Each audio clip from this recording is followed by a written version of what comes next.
हम गलीज में पैदा हुए, गलीज में ही बढ़े और खिले भी। यानी सबसे पुराने और सड़ चुके पानी को पिया हमने, उसी में जिया हमने। हमारे आसपास इतनी दुर्गंध थी कि हम फूल होते हुए भी महक न सके, मगर खिलते रहे। जाने किन कोशिकाओं से बना था मन, जाने कितना जीवट था हमारे पुरखों के रक्त में। जाने किन कोशिकाओं से बना था मन, जाने कितना जीवट था हमारे पुरखों का रक्त, कि हमें बार बार तोड़ा गया, मरोड़ा गया, उखाड़ा गया और बार बार फेंक दिया गया इस गलीज से उस गलीज। मगर ये हम थे कि हर बार उग आए, हर बार खिल आए। हम फूल होते हुए भी महक न सके तो क्या, हमें एक जिद थी दृश्य को सुंदर बनाने की, और हमारे हर बार खिल आने का यही एक रहस्य था। हम किसी जूड़े में नहीं टांके गए, हम किसी हार में नहीं गूंथे गए, हम किसी वेदी पर नहीं रखे गए। यहाँ तक कि हम तो फूलों में गिने भी नहीं गए, जबकि यहाँ तक कि हम तो फूलों में गिने भी नहीं गए, जबकि हम हमेशा से यहीं के थे, यहीं इसी ग्रह, इसी धरती के। वाह,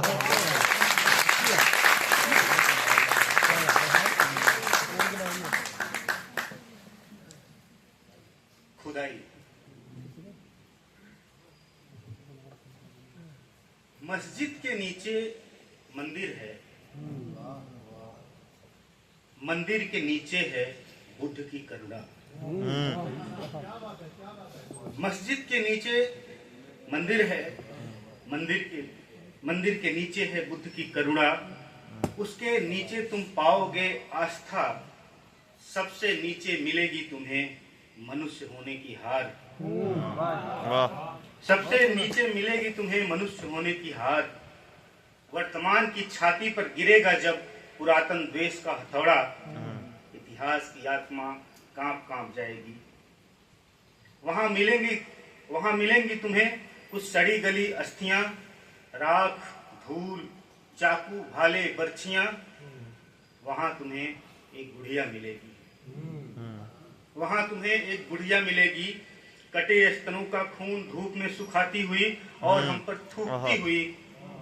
क्या तुम सब कुछ भी नहीं सीख पाए? क्या तुम सब कुछ भी नहीं सीख पाए? क्या तुम्हारी घृणा के लिए इतनी हत्याएं, विफलताएं और त्रासदियां काफी नहीं? यह खुदाई जो शुरू हुई है पाताल तक जा सकती है। यह खुदाई जो शुरू हुई है पाताल तक जा सकती है। किसी भय से नहीं, विध्वंस की निरर्थकता के विवेक से कहता हूँ, इसे यहीं रोक दो, इसे यहीं रोक दो। इसके पहले एक मलबे के ढेर में, इसके पहले कि एक मलबे में दफन हो जाए पूरा का पूरा देश। वाह, बहुत अच्छे।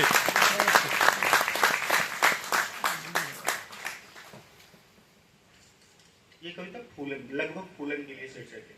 फूलन देवी परिचित होंगे।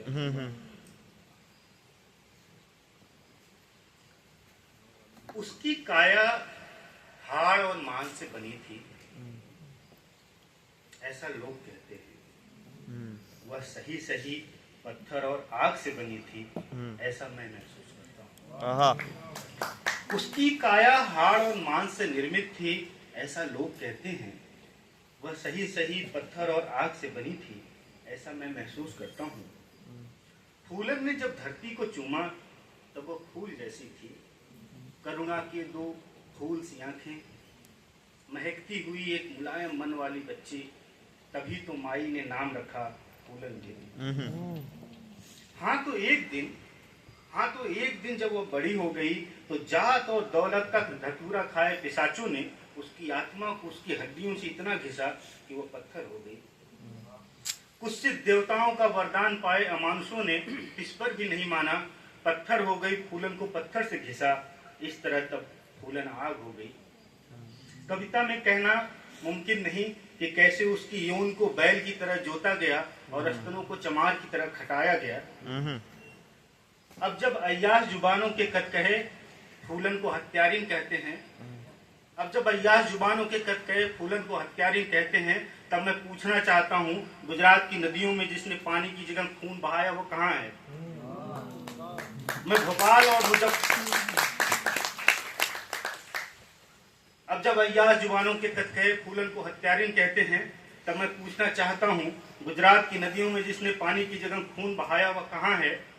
मैं भोपाल और मुजफ्फरनगर पूछना चाहता हूँ, बाबरी और गोधरा पूछना चाहता हूँ, उन सभी हत्याकांडों के बारे में पूछना चाहता हूँ जो किसी समाज सेवा की तरह याद किए जाते रहे। वाह वाह वाह।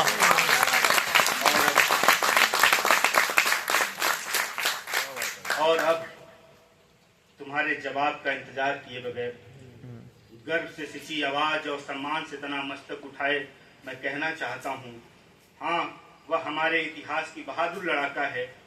इस देश की आधी मर्द हुई आधी आबादी के बीच वो पहली पूरी औरत है। एक औरत जो अपने हक के लिए लड़ना सिखाती है, एक औरत जो आत्मा के घाव भरना सिखाती है। बेशर्म कदकहों का क्या है, वे सच छुपाने के लिए चिल्लाकर कहते रहेंगे कि उसकी काया सिर्फ हाड़ और मांस से निर्मित थी, और हम कविता में चुपके से अपनी बात छोड़ आएंगे। फूलन जन्मी तो फूल सी थी, पर वह सही सही पत्थर और आग से बनी थी। वाह, कमाल है।